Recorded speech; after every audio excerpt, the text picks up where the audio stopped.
Welcome, in body and spirit. Can you hear me well? More are coming in. Okay. Take a deep breath. A deep, nourishing breath, consciously through your heart, through your entire being. Although we have connected here for a few days already in so many ways, let's do it once more before we begin. Just feel yourself, each other, as a group, as the one soul group together here. Now, you have been waiting, I think almost all of you, to know where is the next choir. So you know, things are not always as they seem. And if you heard Kryon through the years and been in so many choirs and information, you know that it's not always necessary to have a choir in every node on the planet. And a few of them have been identified and linked simply by groups on Kryon tours, like in Bolivia, in Lake Titicaca, or in Mount Aoraki in New Zealand, and by the intent of the groups that's been there. We have 2 nodes remaining, one in Machu Picchu, Peru, and one in Africa, in the Table Mountain. We had a hint that there is a tour coming up, and you know, in Peru soon. And there may be a possibility that that node will be linked through the intention of that group. But what about Africa? Now, you have to think quantumly, out of the box, yes? There is a place that everything started from. So next year, we are going back to Lemuria to reunite together, just as we started in 2012, and maybe, quantumly, we can activate the last node, if that becomes appropriate intention for that choir. And not only that this will be, take a deep breath, and celebrate, this will be the last choir. So in October of next year, we will reunite again in Maui, at the same location. And there is someone very special that is looking forward to meet you all. And you know who she is. Kahuna Kalei so much wanted to be with you here. She has been at every choir. And she sends her love and her ancestors, as you know, to be with you here. So, although she is not present with us physically, we do have her energy and a beautiful music from Kachina. We actually came, you know, we came to this event from Lemuria, from Kauai, and we spent 7-8 days there exploring the island again and with Kahuna Kalei. So in a way, we already built a connection for her to be with you here. So let us open our hearts to Kahuna Kalei, to Lemuria, to our reunion, and begin.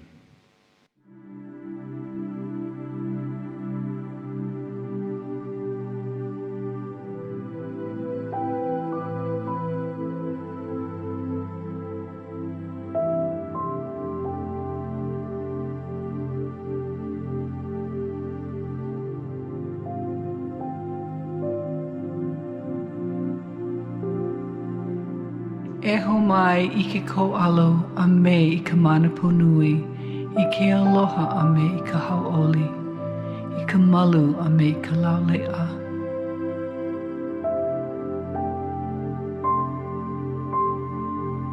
I ke ola a me I ka pa'a, I ka ponohana a me I ka waiwai.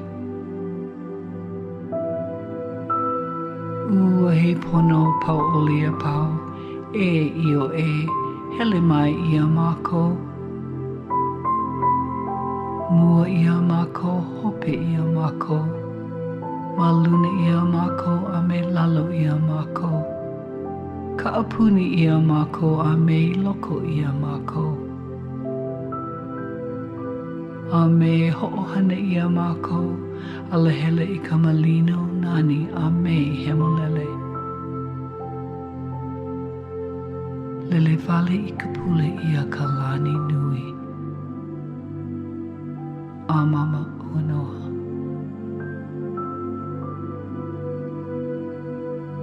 May the presence and the power, the love and the joy, the peace and the happiness, the health and the wholeness,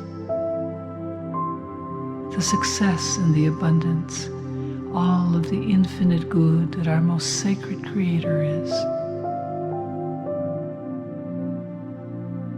go with us, before us, behind us, above and below us, around and within us, and make smooth, beautiful, and perfect our way. May this prayer fly to the highest heavens.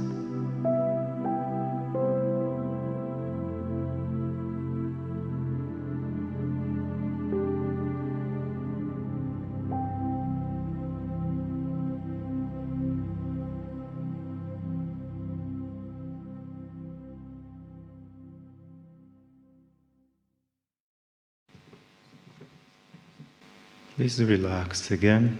Take a deep breath. And gently, you may close your eyes. Take a few more breaths and drop deeper into your heart, into the center of your beingness, into the love that you truly are, into your magnificence.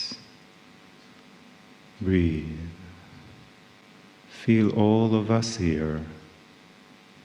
Feel all of yourself here. Your expanded multi-dimensional self. Feel the benevolent beings. Feel the ancestors. And feel the star mothers. As everyone are pouring into this room, in this performance day, to perform with you, to honor you, your journey, all the way from Lemuria, through all your lifetimes, right to this moment. For years now you have practiced the tones. How does it feel right now after these 2 days?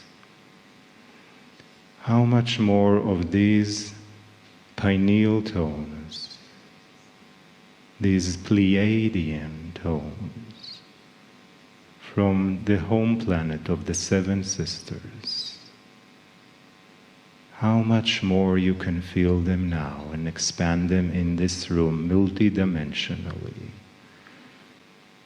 Beyond the tones that you are singing with your voice and listening with your ears, there is far greater frequencies and energies and vibrations that are reverberating every time you sing them.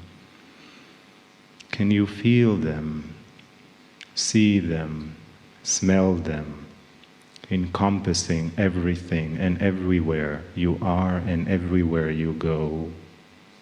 See the light, the sound, and breathe consciously even more. Expand your heart, which is the multidimensional engine of your Merkava, your vehicle of light, that goes with you everywhere you go, that sings and tones in light, even when you are not aware of it, that speaks to all that is around you, to your higher self, to Gaia, to the universe, You are sitting one next to the other in corporeal bodies, but your multidimensionality, your Merkava field, is actually entangled and mingled with everyone else. And when you sing those tones, you sing them together through the fields that connects us all. Here in Rila Mountains, in the 10th node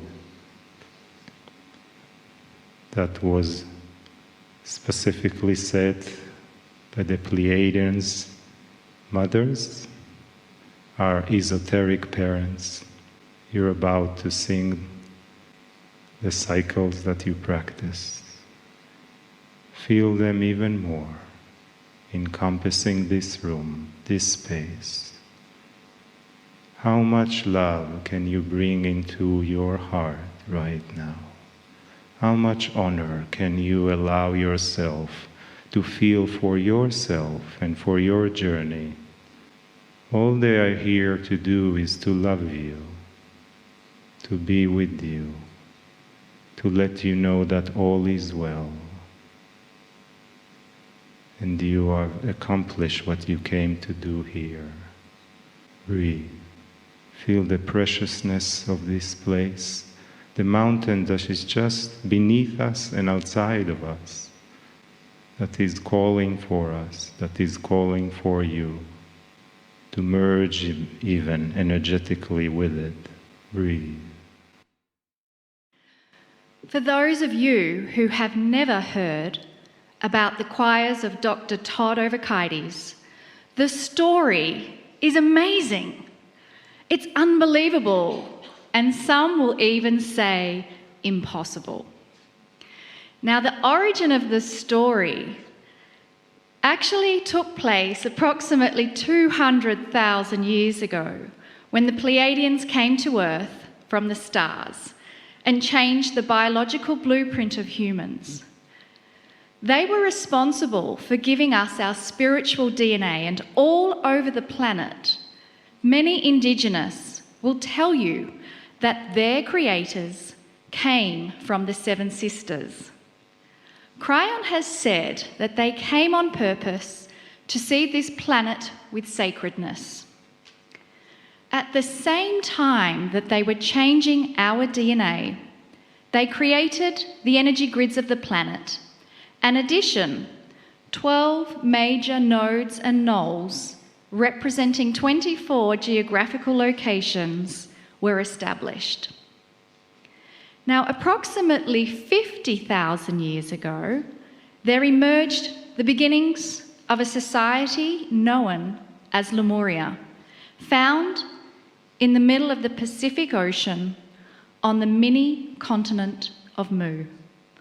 Now, Kryon tells us that this mini-continent was a result of a bubble of magma pushing up the land so high that it temporarily became the tallest mountain on Earth. Now, the purpose of Lemuria was to receive core spiritual teachings from the Pleiadian star mothers. This experience was so profound, it became imprinted within the DNA and the Nkash of all of those who encountered a lifetime there. Now, eventually that bubble of magma subsided and the mini-continent began to sink. Now, today, this area is known as the chain of islands that make up Hawaii. This sinking island event was on purpose, and it signalled the end of Lemuria so that the test of energy could begin. And that test was to see what level of consciousness would humanity choose within a certain time frame. Now, the time frame was related to a 26,000-year cycle of the precession of the equinoxes. And so 2012, it represented the marker which would be used to determine humanity's level of collective consciousness. Kryon has told us, and perhaps someday it will be seen by our historians and sociologists, that there have actually been 4 civilizations before ours. They were small and they had low consciousness and almost completely destroyed themselves.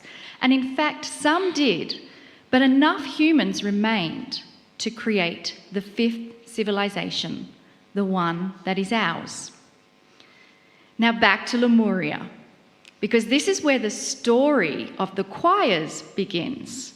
You see, in Lemuria, Dr. Todd Overkites was identified by Kryon as a Lemurian priest known as Ya'i. Ya'i had a mother who was Pleiadian and a father who was human. His sister was known as Meliha, and she has been identified as Dr. Amber Wolf. Ya'i and Meliha lived for a very long time in Lemuria because they were tasked to do specific kinds of things which would then reside in their Akash. Now, the reason was because of the potential that they would awaken to that knowledge in case humanity made it past the 2012 marker. So what exactly was imbued into Dr. Todd's Akash?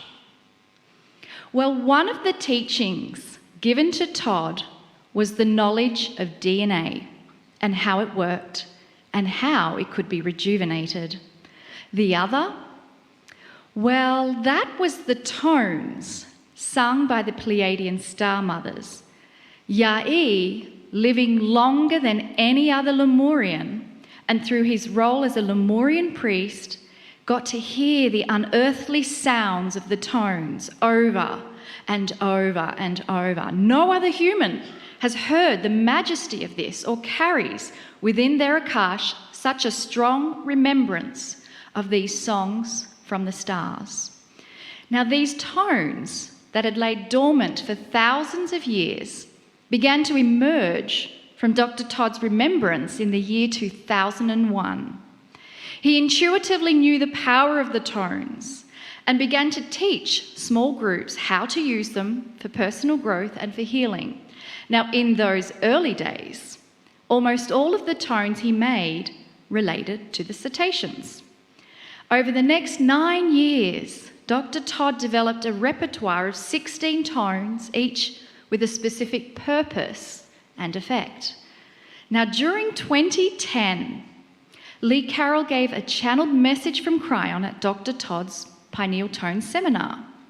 Kryon revealed the tones were to be sung in pairs to create coherence. You see, one half of the tone is the carrier, while the other half is the modulator. The paired tones therefore create multi-dimensional communication that talks to the pineal. The pineal becomes a multi-dimensional transmitter that is entangled with the galaxy. The energy created by the tones, it can be seen by Gaia, it can be seen by the Pleiadians and any other civilization in the galaxy that has multi-dimensional awareness. Kryon then gave instructions to Dr. Todd to create a Lemurian choir that would sing a specific combination of tones, and that they should be sung in either Hawaii or Mount Shasta on December 21, 2012.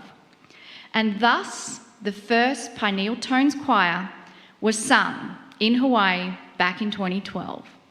Now, Kryon described that event as putting a key in the lock, and that was a signal sent to the middle of the galaxy that against all odds, humanity had made it past the marker of 2012. Now, since 2012, many significant choirs and events have taken place, and the result is that we have identified, opened, and activated 9 polarized pairs of nodes and nulls. These nodes and nulls represent a fast-track system to enlightenment. They are now receiving the push-pull energy that is being transmitted from the great central source. Of the 12, 9 are then broadcasting those transmissions to humanity via the energy of the grids. And after this choir, that will now be 10 pairs of nodes and nulls. Kryon has said that when you start changing the grids of the planet, it literally talks to the DNA. In other words, it affects human nature. So finally, human consciousness is beginning to evolve. And that is why we say you are in the right place at the right time. You stand here as a magnificent piece and part of the Creator. And as you sing the tones, you are joined by an entourage of Pleiadian star mothers that pour forward from this node, this Mount Rilla, into the room. They are here in celebration. They are here in love. And they know you by your name. Greetings, dear ones. I'm Kryon of Magnetic Service. The ones in this place should know something. That there are thousands who will tune in to this recording. And so let me start by telling them where we are, what we're doing. At the base of the Rila Mountains in Bulgaria, this is a Pineal choir. This is where the tones are sung in pairs, creating a multidimensional experience. It goes into the field and that is felt and heard by those from the stars. Now, if you just tuned into this, dear one, listening and not here, and perhaps you're doing your laundry, you probably want to turn off the recorder. It's just a little too strange. Got hundreds of people who are going to sing tones and make magnificent noises, and they're going to have a multidimensional experience heard by the Pleiadians. It's the Seven Sisters.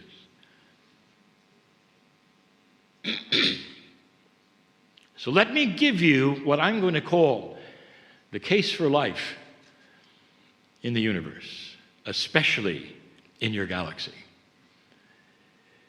During this day, there will be 7 channels, some short and one long. One specifically on instructions for the last choir and for Yai. But I want you to come with me for a moment into a void. You haven't been here that long, dear ones. Humanity on this globe called Earth has not been here that long. You see, this galaxy in particular is quite old. Some of your scientists would say it's 13 billion years.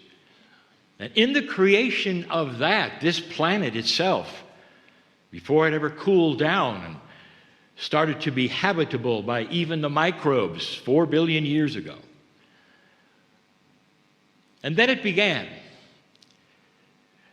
And what is here also occurred all over the galaxy for the same reasons.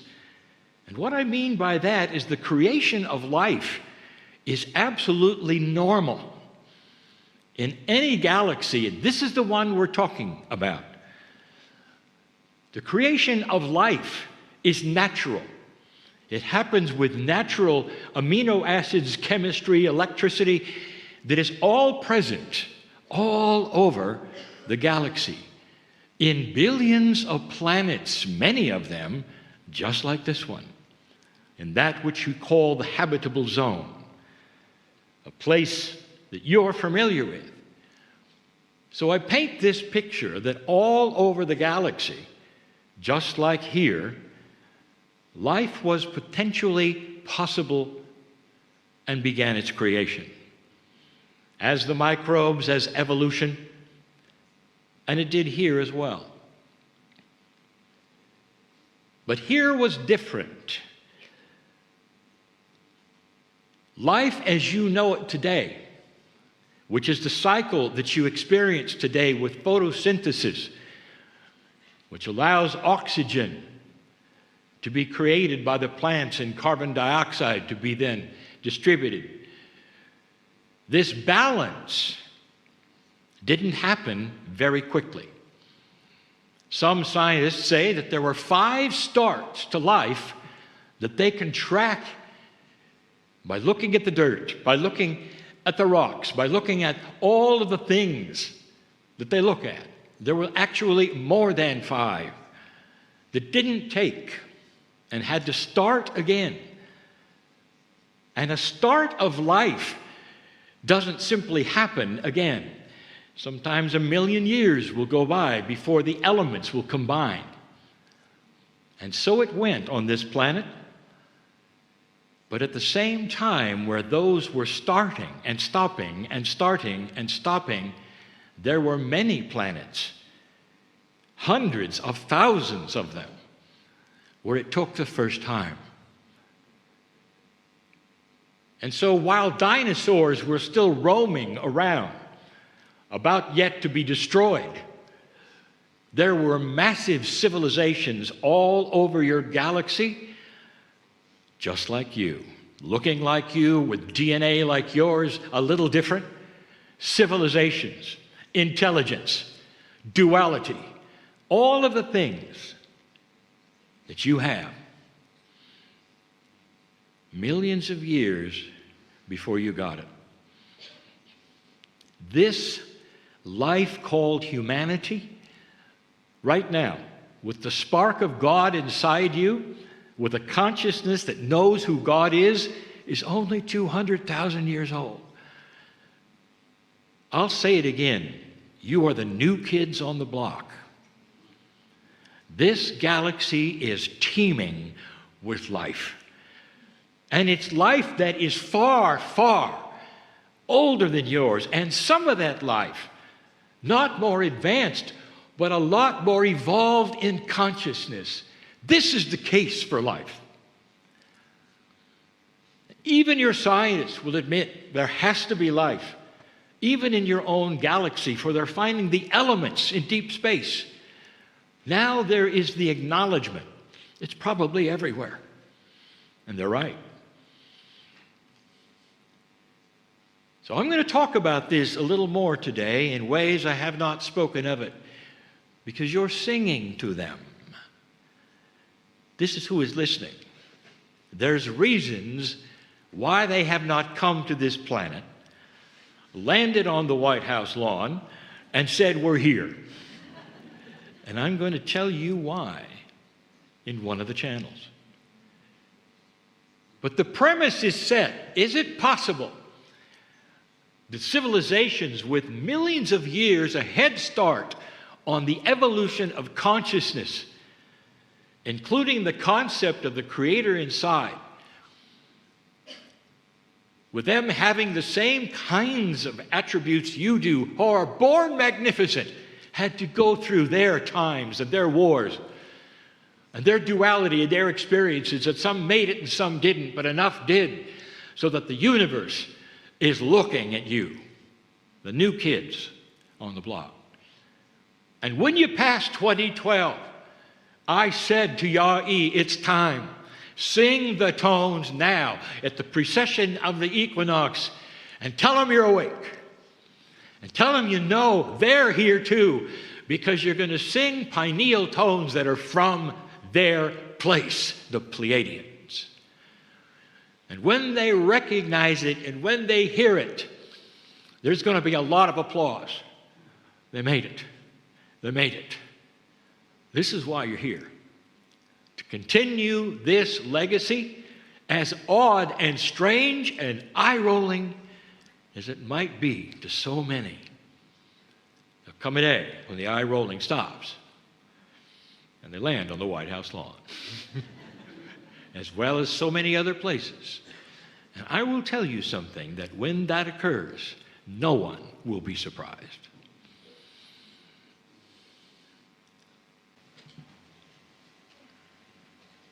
And so we continue. I want to talk a little more about who's here, about Lemuria in particular. Things that I have taught mostly to women in the past, you need to hear now.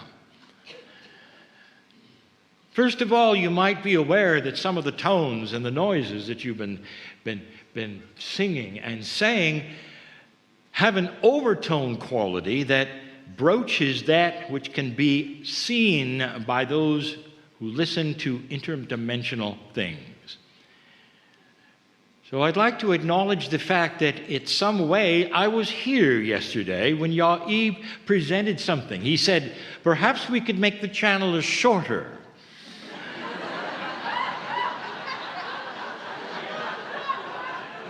If I simply went, well, I just did. The Star Mothers heard it all. But you're not quite ready.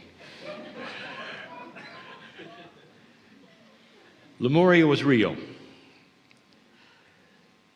And it was a training place mostly of the nodes of this planet where the Pleiadians land and the Star Mothers started to give birth.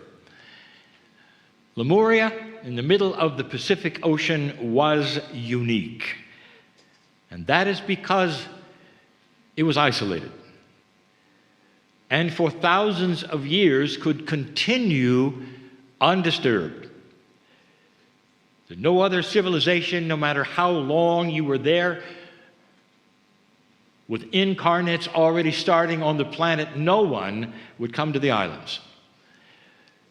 And so Lemuria became the place of higher teaching.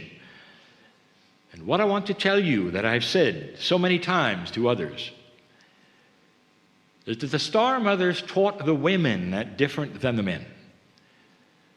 And the reasoning was this, that the women are far better equipped to be the shamans and the teachers on this planet.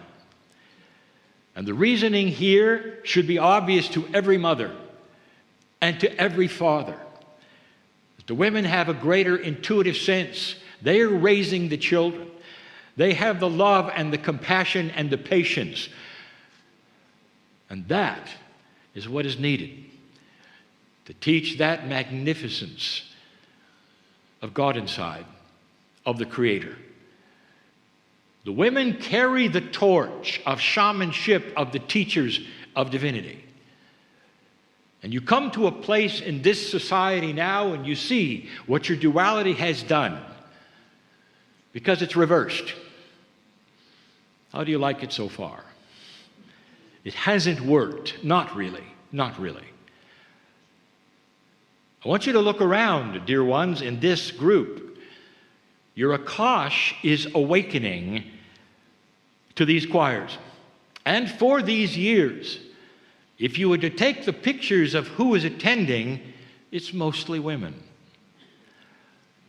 You are awakening, Lemurian ladies, as well as those who were there as men, but more women are awakening than men, because that is the seed that was given to you then.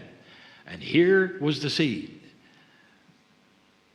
That should you choose, as a civilization called humanity, to go past that which was the year 2000 into 2012, should you pass the precession of the equinoxes, the seeds would start to awaken. The shamanship that was taught to you, the beauty of God, the pieces and the parts of the Lemurian teaching wheel, all of these things will start popping out. The intuition is the key, and that is why there are so many more women involved.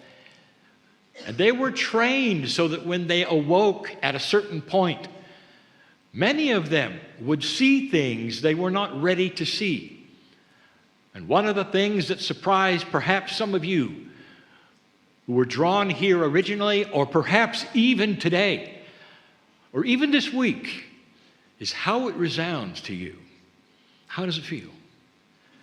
And so many of you who have been in the choirs from the very beginning have traveled the world to be on the nodes and sing the tunes, and you wouldn't miss it. And the reasoning here is that, again, it is built into your Akash, this awakening.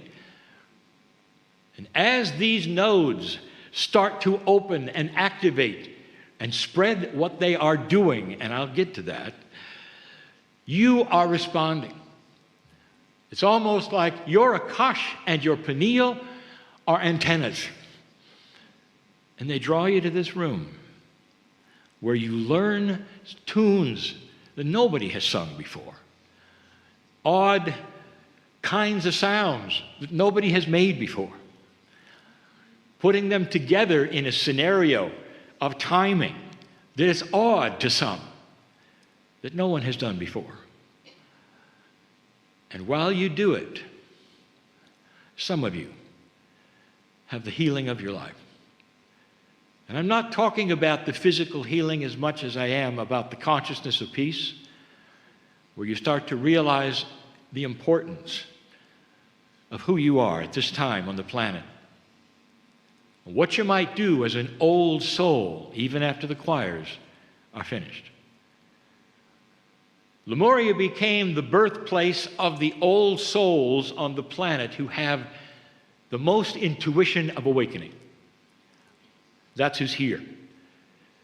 There are many who would love to be here, who don't have the resources to be here, who will listen as best they can to the tones, and they'll be right with you.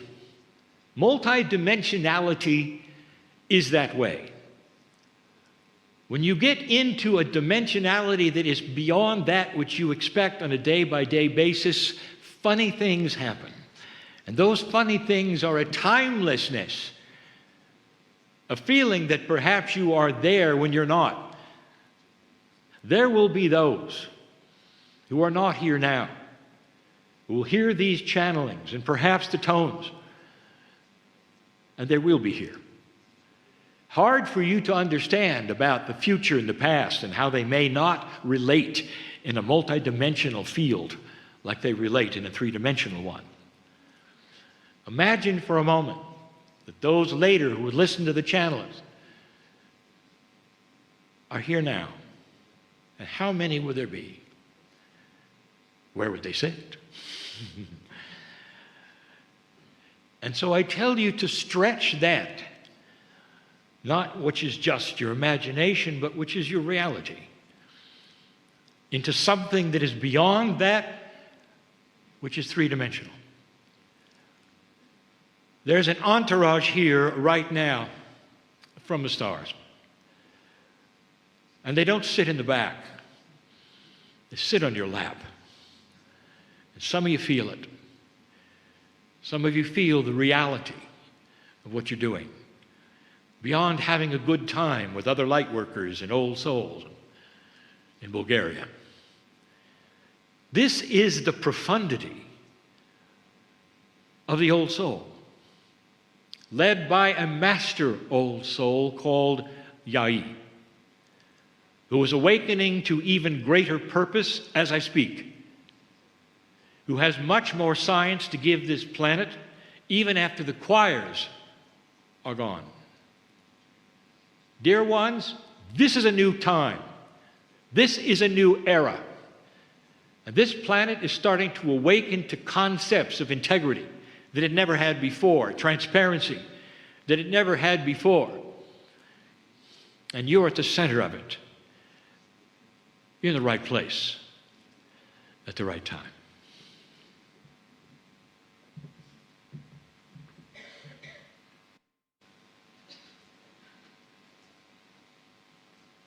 There have been those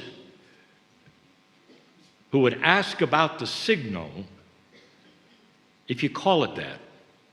It was sent on December 21, 2012, by so many of you here. We told you that this particular event awakened those from the stars that you had made it past a point that was prophesied to be the end of humanity.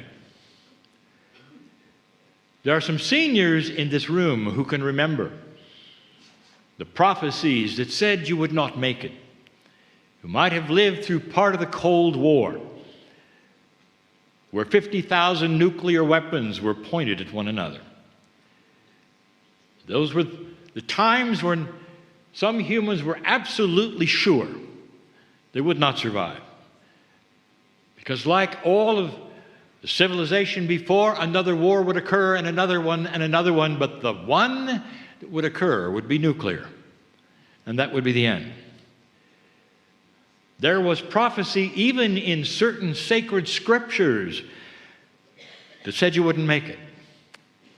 And it all targeted 12 years before the choir. Now that's a significant number, and I'll tell you about it in just a moment. But it was centered around the year 2000. 2000 flew by. And the only problems you had, even those weren't real. Y2K, if some of you remember. And you survived. And there was no war. Sometime before that, there were even celebrations of those who felt it coming. Who said that it's in the field. And that field represents the consciousness of a future humanity. Things that are coming. That target themselves in the field that you can feel because the consciousness is beginning to awaken.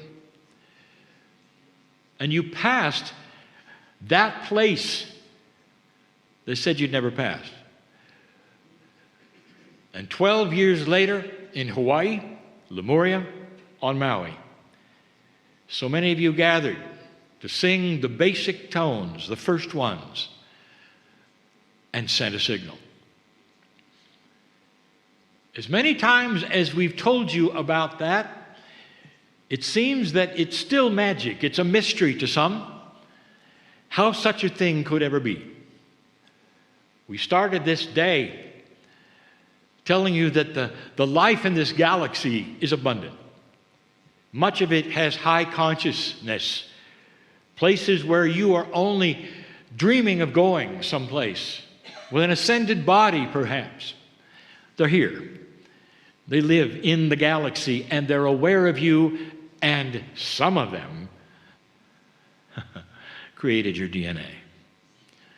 What was the signal? There are those who always ask, why do we have to do it again? If that one choir was enough, and we sent the signal, why do we have to have more choirs? I'm answering that now. That signal was a wake-up. It's a signal that they weren't necessarily waiting for. Because for eons, this civilization called humanity always had only war, if you noticed. War after war, and it seemed like the Akash of the human being never remembered the horror of the last war. And new humans would show up, and almost like they never knew that what it was like to burn their hand, they had to do it again. And then they had to do it again. And then they had to do it again. This is an earmark of low consciousness. You were almost written off, dear ones. Here's another one that wouldn't make it. The Creator gives you free will, absolute and total free will. There's no intervention if you wish to take it to its lowest ebb. That's free will. That's the love of God, giving you choice. But you sent the signal, and there was more than awakening. Dear ones, there was surprise. And in that, I'll tell you, if you want to call it meetings, go ahead. There was a confluence of energy in this galaxy that recognized that another planet was about to go into ascension. And it might take another few thousand years before they got there, but they were now echoing the same steps that so many of the planets had done before. They saw the consciousness start to raise. So much, though, that 900 of you gathered in one place and sang to the stars, we made it. It was a surprise. Why do you have to keep singing? The reason is this. You need to have the old tones that were sung 8 years ago, 7 years ago, continue. So that they know that it was not a flash in the pan, that you didn't then destroy yourselves a couple of years later. And you continue. And the tones you sing are more elaborate, coming from the Pineal, right from the Star Mothers, who taught them to Ya'i. Taught them to Ya'i so that when these days came, he'd remember them. And he'd put them forward. The signal you've given is, we're still here. And another choir, we're still here. And another choir. And the tones become more elaborate. And it says something beyond a signal to those from the stars who have been waiting for you to awaken. And join perhaps a galactic group eventually that has a purpose that I've only hinted about. Is it possible that this galaxy has a measured vibration when it comes to high or low consciousness? And if it had a measurement of high or low consciousness, who cares? Who's watching? Who's listening? The universe, dear ones, is very big. Your galaxy is very large. What if I told you that the consciousness of your galaxy is an important measurement to how things go in the universe with free choice of others you'll never meet? And if that's the case, this planet starts to add to a raising consciousness of the entire group of planets, the tens of thousands of them with ascended beings who are looking at you and watching you and saying, good job, Pleiadian. What if? What happens here next in the raising of the consciousness of this planet changes the entire galaxy's quotient? Do you think that would matter? I'll tell you, it really matters. So you continue to send the signals, including the one today, that not only says we're still here, but we're now starting to sing more elaborate things like victory songs and lullabies that go beyond open fifths and are more complicated because we're evolving. And every time you sing, including this day, every time you do it, there's an entourage which comes to hear it. It's so special, dear ones. You have no idea what you've done. This planet is more protected today than it ever was before. I'm not going to go into it except to say not all the life is ascended. And they know you're here too. You have a bubble around you of beautiful ascended beings who know about your Pleiadian DNA and who want this planet to survive and to ascend in consciousness to help this galaxy. You've been noticed. Now, I have something to tell you that I will elaborate on a little more this day. You've only sent awakening signals that say, we're here. There really has not been a language past the fact that we're here and we're still here and we're a little more awake than we were the last time. It's like the mother in the other room wondering whether her child is alive or not for some reason, perhaps in a scenario, and suddenly She hears that voice of her child in the other room, and she says, "Thank God you're alive," and goes in the other room to see what the child is going to say, and the child says, "Blah, blah, blah, blah, blah."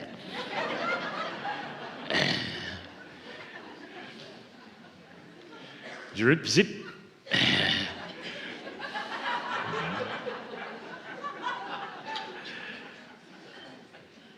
Yai's assignment is going to be about saying more than that.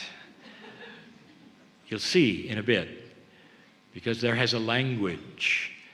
On the last choir, you're going to tell them you know what's up.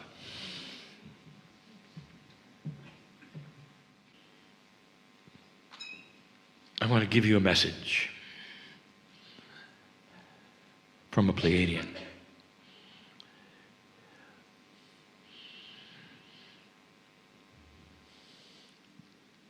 Those from the stars teach in metaphors. It's very difficult for an ascended being of any kind to teach in a way that a three-dimensional teacher would teach. And the reason is because the concepts of God are far beyond any language in the room. And so this is the story that the Pleiadians want you to hear today. A man walks into a field. He's been climbing a mountain for a while, and it's a beautiful place. Lovely day. He's a very intelligent man. He's a man of the world, ordinary, has a good job. And the unexpected takes place. He sees what only could be described as an apparition.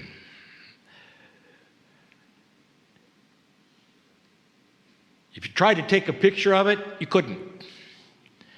It wouldn't register.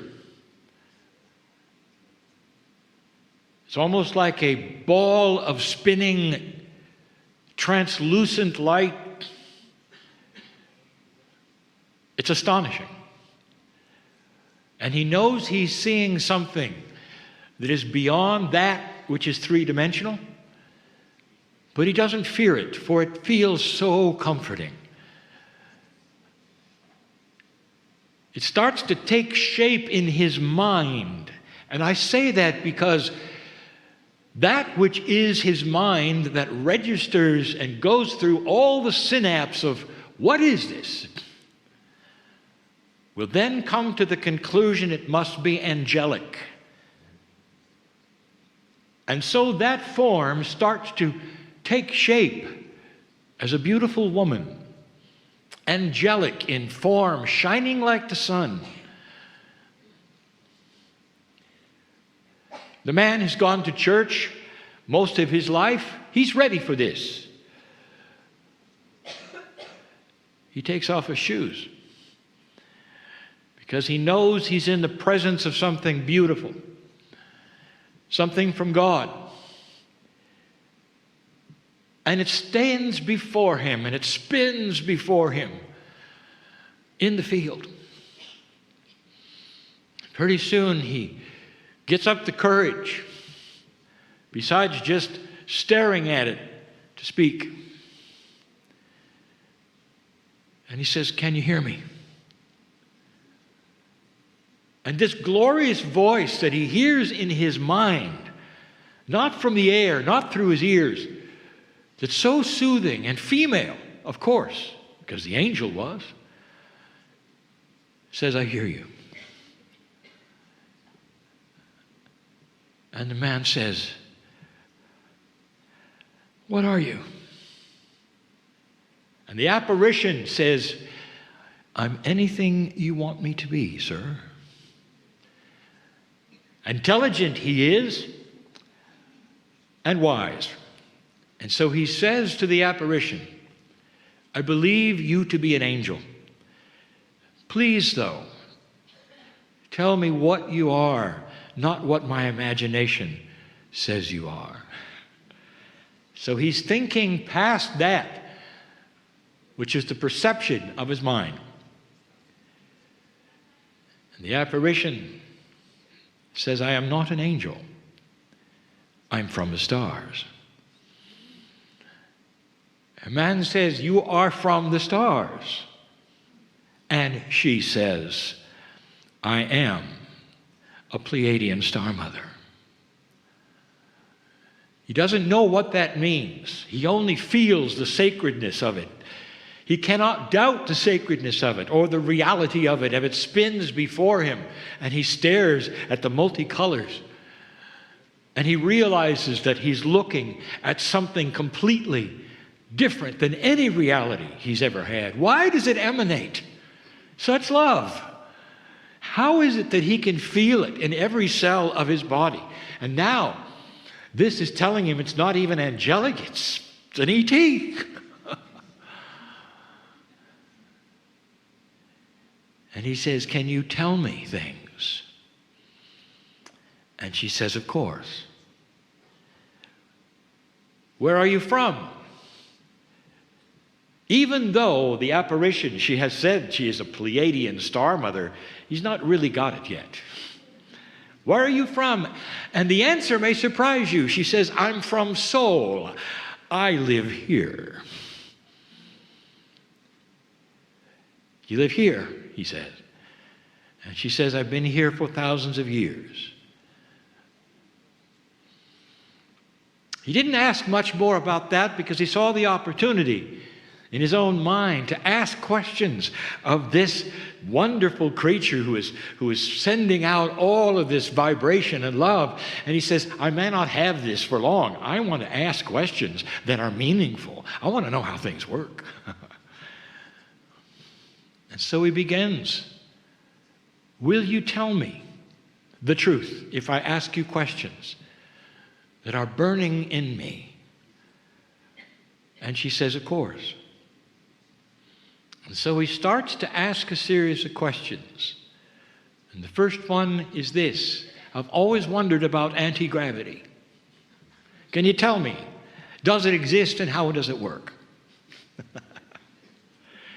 The star mother is now becoming a little more visible. You can see her face. You can see the beauty, how big she is. You can start to hear a voice in the air now and not in his head. It's a voice he'll never forget all of his life, caused by a different kind of vocal cord, one in two sections, one that might even be able to sing open fifths by itself. And she says, the love of God is beyond anything you can ever imagine. The love of God contains the compassion of the universe, and all the creatures that are within it are known. The love of God is dripping with truth and transparency. The love of God knows who you are. And the man realized as she was speaking, that's not the answer he was looking for. He tried again and he asked another question, this time not about physics, but about government.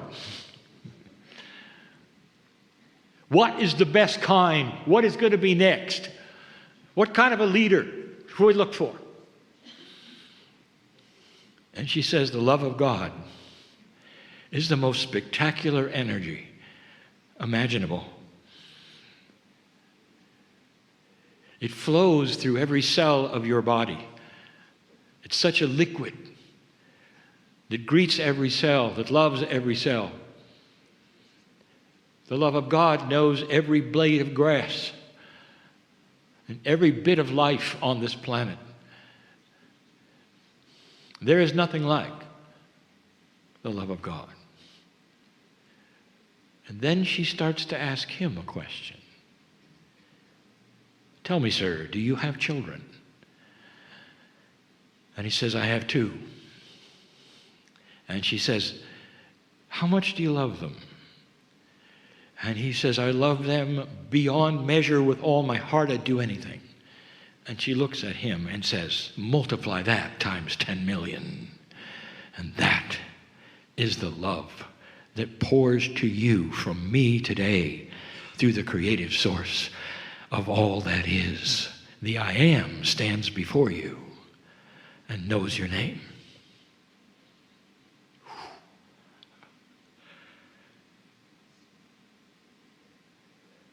Dear Star Mother, why haven't you answered any of my questions? And she says, I have answered every single one. Because, sir, once you cognize the true love of God that I have taught for centuries here, you will realize it is inside you and that it loves you beyond measure, more than you love your children. Once you see that and begin to understand it, once you start to live it, every single question you've asked will come forward. For it's the love of God that comes first, and all things are added unto it. All of the physics you ever wanted to know, all of the social questions that ever could be asked are there in the wisdom that will come when you understand you're magnificent in the eyes of the one, the creative source. That's the message from the Pleiadian Mother to you today.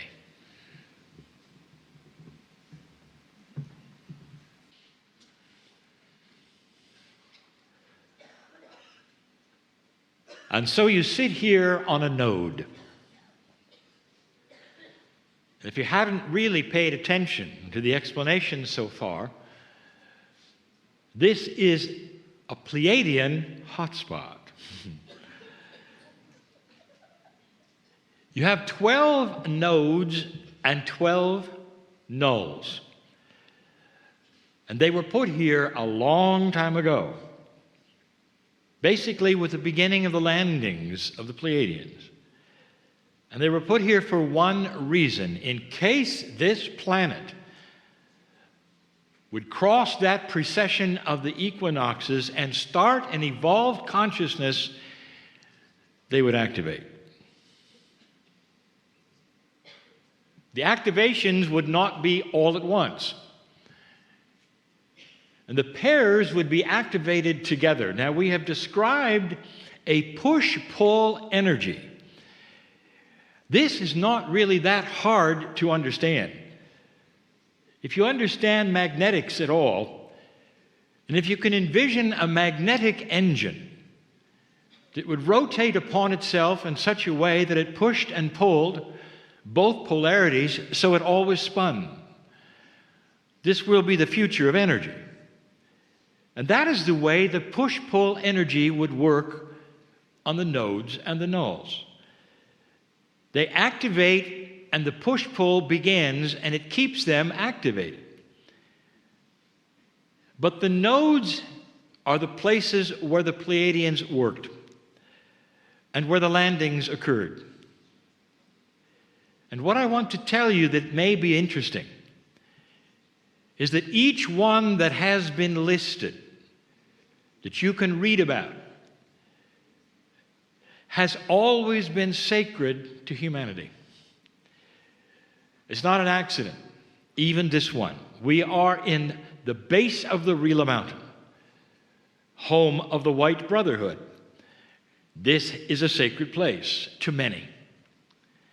If you could go back even further and even further, and if history allowed you to see, you would find that it was also sacred to those who came before these, and even those who came before those.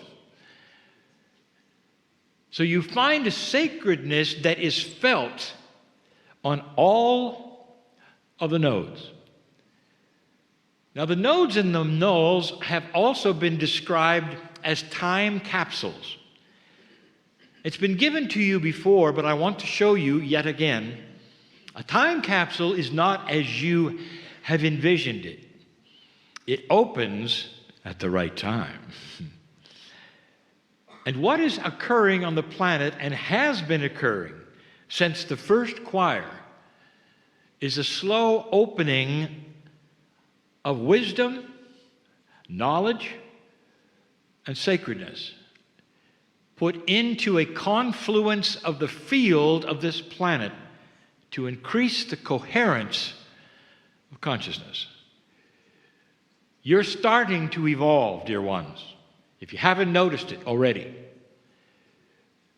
Society is changing in what they will and will not permit. Suddenly, conspiracies are fewer. Suddenly, the things that were always tolerated are no longer tolerated. Injustice, no longer tolerated. Inequality, no longer tolerated. Abuse, no longer tolerated. And we've told you before that there is more to come, and some things will startle you as you discover things that have been under the covers, as they would say, for a very long time, exposed finally. These are the things that are giveaways, as we say, to an advancing consciousness and evolvement on the planet. Things that had never happened before. There's those who would say, well, it's happening because of the internet. Oh, no, it is not. There are things that are indeed happening because of your internet. And we have discussed this before. Before the internet occurred, I said to you, there'd come a day when everyone will know everything and there can be no secrets. And that is the internet. But the internet did not create an advancing consciousness on the planet. It did not create a Me Too movement. The internet did not create those who would have integrity that never had before. It did not create some of the things that you're seeing today. Those are responsible for the nodes and the nulls that are opening on the planet. The choir is part of that because you perch yourself as best you can, as close as you can, to the nodes. And you sing the songs. Are there Pleiadians in the Rila? And the answer is, of course. Did you know some of them came here for you? You see, they move between the nodes. Can you feel any presence today that might be a little more sacred than you expected? Can you feel watched and loved? Can you see the smiles of the Star Mothers as they say, job well done? There's another node in this hemisphere, close to this latitude. It is Victory Peak in Kyrgyzstan. And that is the match that I give you now for the Rila Mountains. At the last choir, dear ones, I instructed the victory song. This is the result. Couldn't have been better.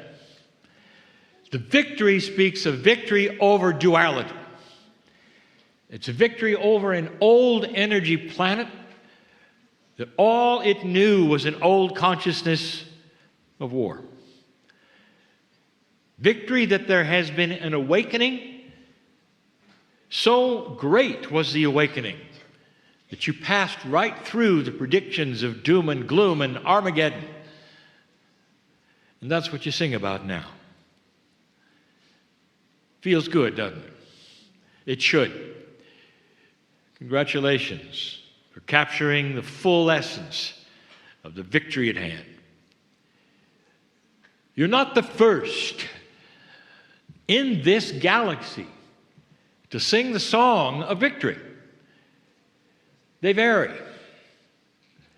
But victory over a low consciousness, victory over a duality that is skewed to the darkness is what we speak about. There have been thousands, if not tens of thousands, of planets with societies like yours that have gone through this.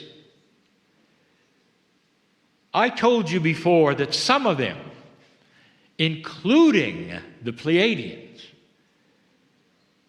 had a high technology so that they could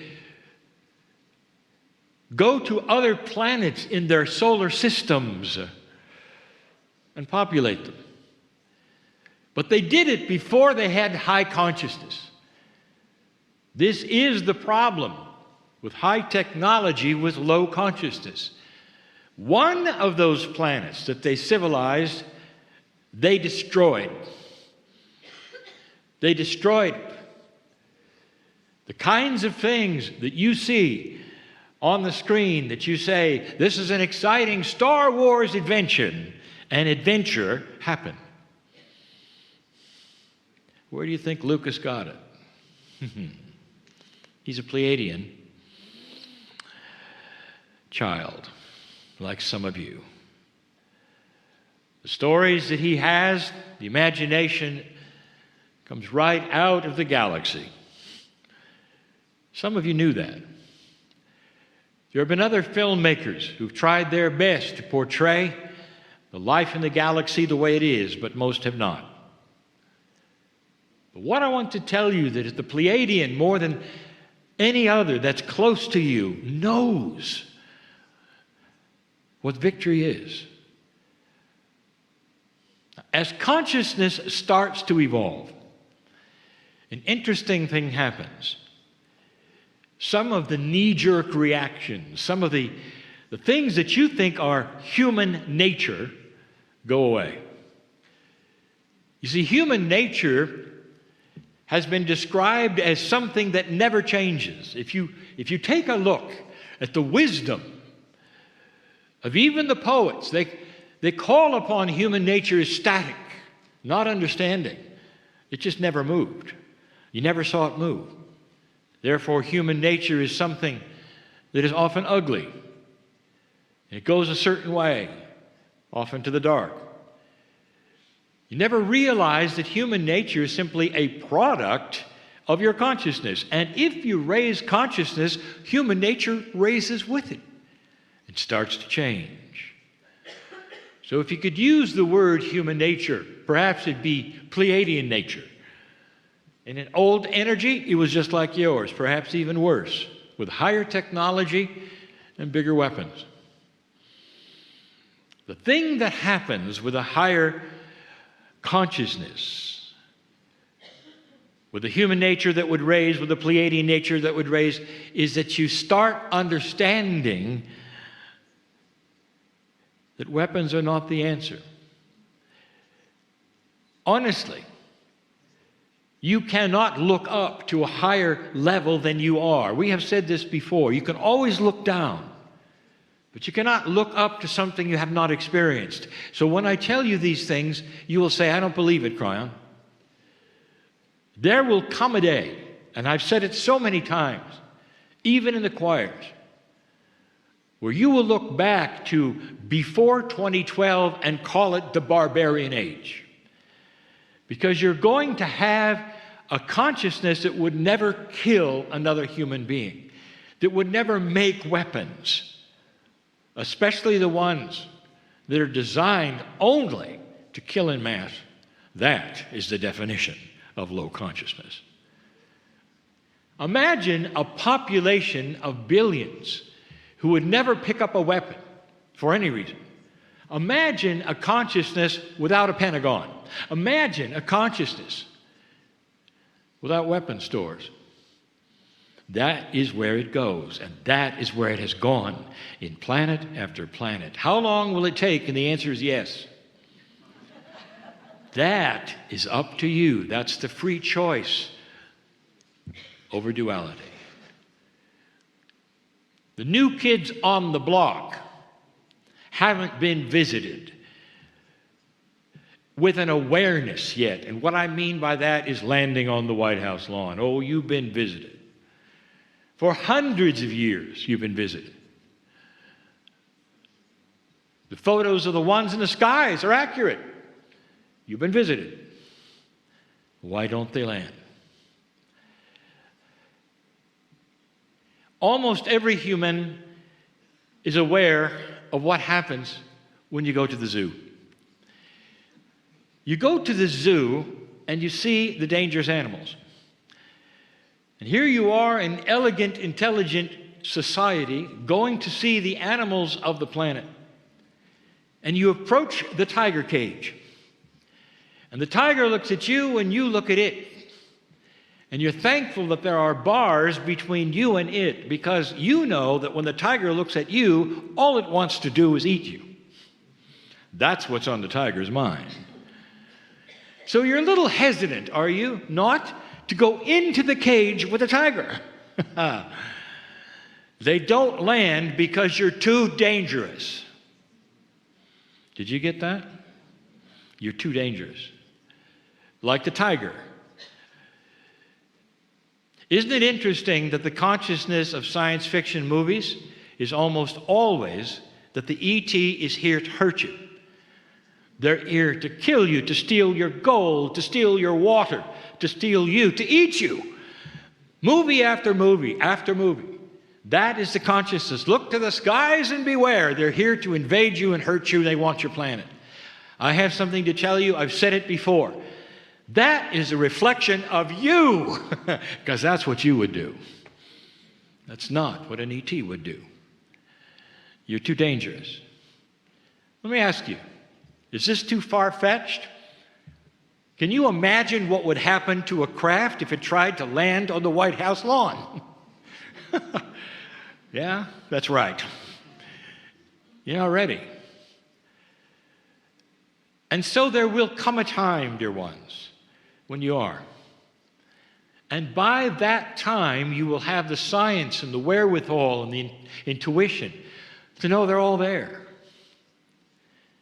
Perhaps there will come a time in generations to come where Yahweh will return yet again, and you will return yet again. Perhaps there will be an advanced choir of high consciousness where you sing songs to invite them to land on the White House lawn. Somehow I feel I've been relegated to the optional extras.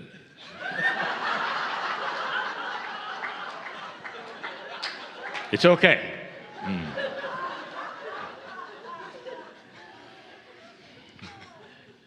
Yahweh sits to my left. Doctor, sit and enjoy some science. And then I will have the instructions, which will not surprise you.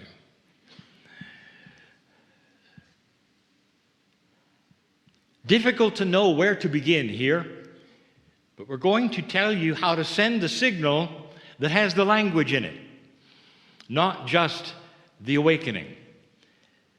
So I'm going to give you something to think about. And I hope scientists are listening so that they can roll their eyes and laugh a lot for a while.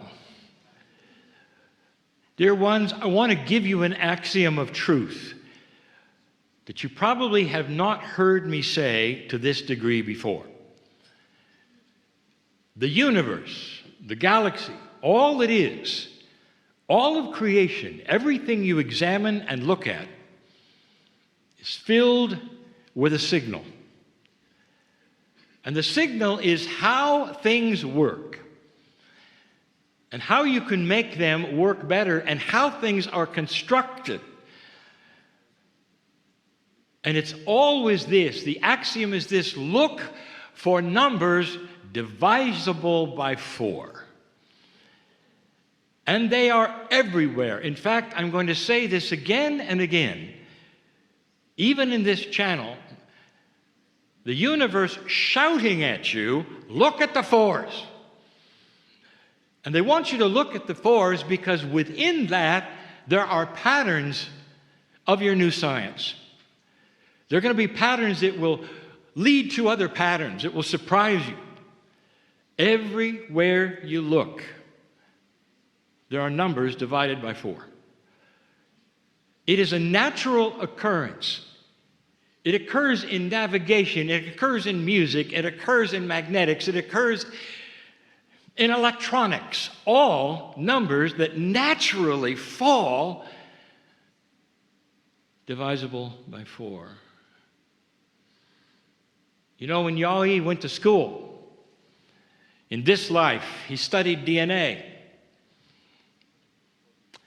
So what does the DNA tell you about structure? What about the nitrate bases? The nitrogen bases, how many are there? 4. What a coinky-dinky. That even biology is yelling 4 at you. You know, this is not the first time you've heard this, because there's a sacredness that comes with it. And if you take a look at some of the numbers in the past that have seemingly come out of nowhere that represent things that are beautiful or wise or sacred, divide by 4. Tribes of Israel, Knights of the Round Table. Where did these things come from? The ancients knew it, and some of you still carry around the residual of it because you resisted going metric.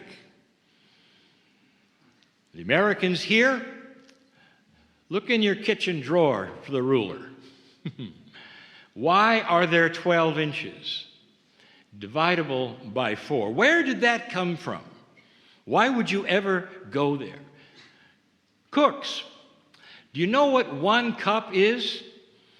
8 fluid ounces. And then if you want to know how many tablespoons and teaspoons, there's 24 or 48, all divisible by 4. Now that's not really scientific, but it's interesting, isn't it? That those numbers seem to float in. Of course, when you meant metric, you forced it into 10. So it would be easier. You have 5 fingers and 5 toes. Congratulations. And you obliterated the 4's pattern because you won't get it with metric calculations. The 4's are yelling at you, dear ones, that this is the way that the universe works. You're here for music. Did you ever look at that? You realize the metric system couldn't do anything about music. You couldn't touch it. They also couldn't touch navigation, 360 degrees. That's Gaia. Gaia's in 4. The fractals of time are in 4. Music is in 4. How many steps are there, half steps, in 1 octave? 12, dividable by 4. Isn't it interesting that those who decided to notate music originally, the ancients, decided they would use a system of quarter notes and measures. Quarter notes, do you get that? So then you have the notation of how many quarter notes there will be, the 2/4, the 4/4, the 7/8, still dividable by 4, the 5/4. It's all there. Music, dividable, divisible by 4. Did you ever consider that? Any of these things? There'll be some scientists listening that say, well, we're way beyond that now. We're into computing, you know. We have all of these computers, and these things are not necessarily then part of the system of the universe. We've created them. We'll have a challenge for you. Every single one here or listening, I want you to take out your camera and look at the chip and tell me what the number is. It'll be dividable by 4. If you're 512 or 32 or 64 or 128, that's where the electronics and the magnetics and the system falls naturally. Did you ever think about that? It doesn't fall into 5s or 10s. It's not metric. So every time you see a natural occurrence of where something will fall in its own way, it'll be dividable by 4. Your science isn't interested. Physics isn't really interested. And yet it yells at you, it's all dividable by 4. Here in Bulgaria, you plug into a circuit that just happens to be the number of volts that falls that way because of magnetic windings and because of electricity that is base 4, 220 volts. What a coincidence. Have you ever thought of these things? Everywhere you look. I'm going to give you one that will make every scientist and mathematician walk out of the room. Do you think the circle is important in the galaxy, in the universe? You think anybody uses a circle but you? And the answer is it's everywhere. It's the application of physics, the circle. There can't be anything, I think, more profound. And in that circle, in the geometry of that perfect circle, there has to be some wonderful relationships and ratios. You know where I'm going, don't you? Pi. 3 and a lot of numbers. Does that make sense to you? Do you think for a moment that that is the sacred number that belongs in that ratio? Now, here's where it gets exciting for the mathematician, because I've heard them talk before, in front of me and behind me, when they say, "Dear Kryon, you're wrong. You see, a ratio is a ratio no matter how it's calculated." So you can say it's 4 or it's 10 or it's 12, and you can give us new math, but the ratio remains the same. 3 and an infinite number of numbers. All right. That's because you're not using relational math, because you don't know what it is yet. You know concept, because pi is 4. Now here is an example of something you're not going to understand, but I'm going to do it anyway.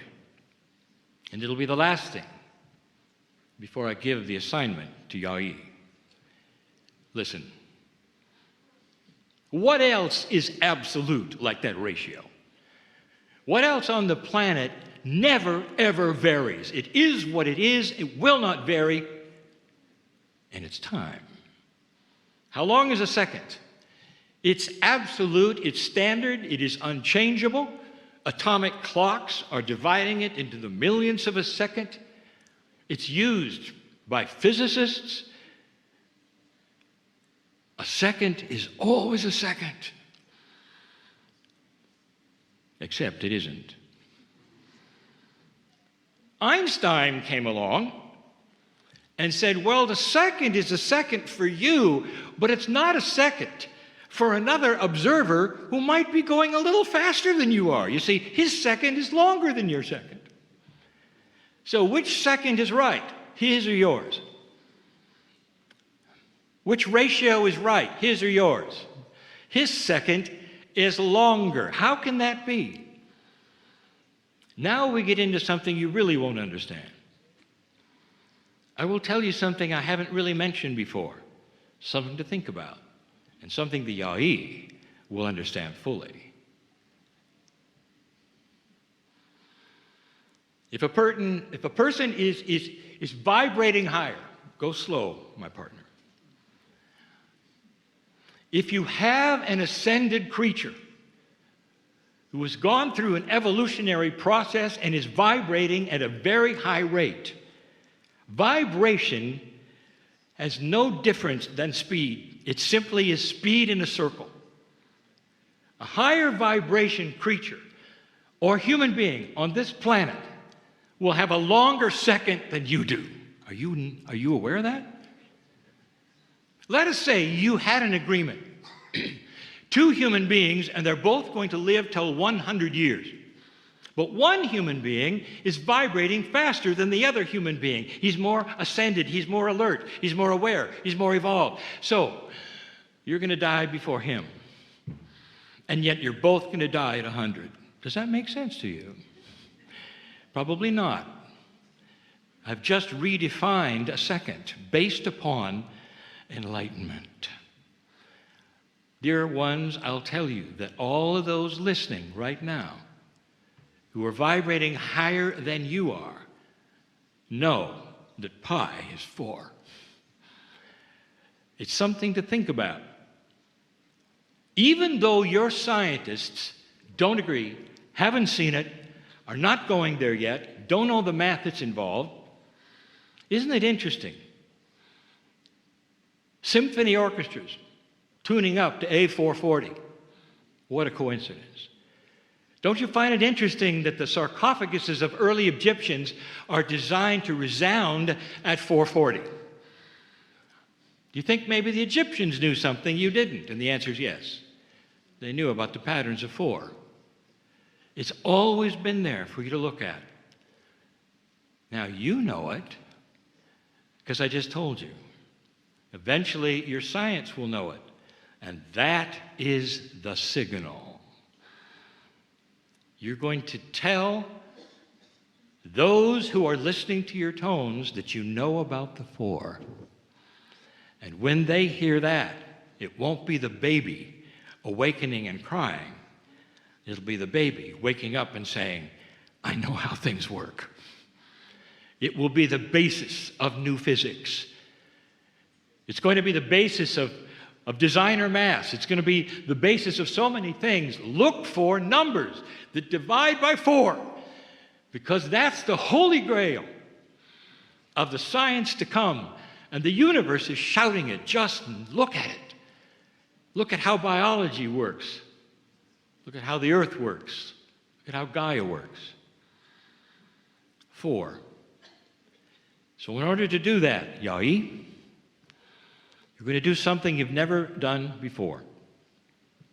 There's going to be one tone that you're going to have 4-part harmony. And you're going to do it 4 times. And that one tone that you're going to develop with 4-part harmony doesn't have to have 4 parts on all the notes. You can have 4 parts on some of the notes, but they have to be 4. Sung succinctly and accurately. You've never done it before. It's beyond the open fifth, because that's the signal that you're moving on this planet from 3 to 4. And the tune, you just sang it. That's the one. And I want you to name it something for me. It's going to be the MT tone. And it doesn't stand for multidimensional tones. It stands for Miller time. And you named it. The celebration, 4-part harmony, you're going to do it 4 times and develop it. I'm telling you, you've never had anything yet with 4 harmonies together in a tune designed that way. That's all it's going to be. The signal will be sent. We know about the 4. That's the language of the universe. It's the 4. In the last choir, that's the final signal that says not only have we awakened, but we know how things work, just like you do, because we know about the 4. And so it is.